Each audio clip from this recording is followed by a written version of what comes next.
केन्दुझर जिला घसीपुरा ब्लॉक साईकुल सरकारी आश्रम विद्यालय सरकार अनुसूचित जनजाति और जाति उन्नयन और पछुआ वर्ग कल्याण निधि पक्षर विद्यालय जनजाति और गौरव दिवस पालित होती। कार्यक्रम विद्यालय अध्ययनरत छात्र छात्री अभिभावक और शिक्षकों मध्य अंशीदार कार्यक्रम अनुष्ठित होती। विद्यालय प्रधान शिक्षयित्री सभापतित्व में अनुष्ठित कार्यक्रम अतिथि भाव अनेक मान्यगण्य व्यक्ति जोगदे छात्र छात्री और अभिभावक को कार्यक्रम आभिमुख्य तथा बिरसा मुंडा जीवनी में अनुप्राणित हो आगक बढ़ा परामर्श प्रदान करते। छात्र छात्री मानू विद्यालय नैतिक शिक्षा सह वैषयिक और शैक्षिक शिक्षा प्रदान करागले सेमानकर मानसिक विकास उन्नति हो पार बोली आलोचना होई।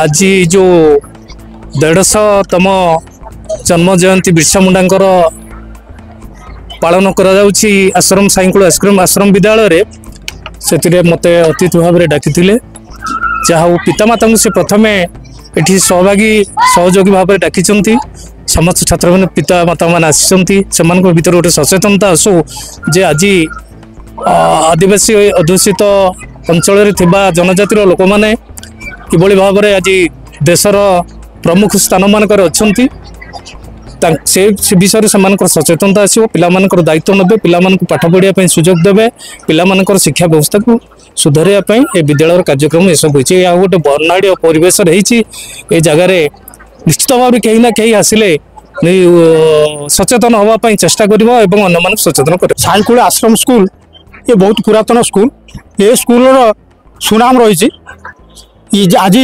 जनजाति गौरव दिवस पालन कराऊँगी पिला माने पूर्ण उत्साह सहित ये सब कार्यक्रम भाग नहीं आज ये जो कार्यक्रम है भगवान बिरसा मुंडा विषय आलोचना करागला। बिरसा मुंडा जमीती ये देशपाई जातिपाई जीवन देइचंती सेमिति ये पिला माने भविष्य में देशपाई काम करेंगे जातिपाई काम करेंगे ये प्रकार अतिथि मान तांकु प्रेरणा देइचंती। तेणु आज कार्यक्रम खूब भल होइछि एवं मु ये अनुष्ठान उत्तरोत्तर कामना करुछि। आनंदपुर टुकु जेना रिपोर्ट खोला खबर टीवी।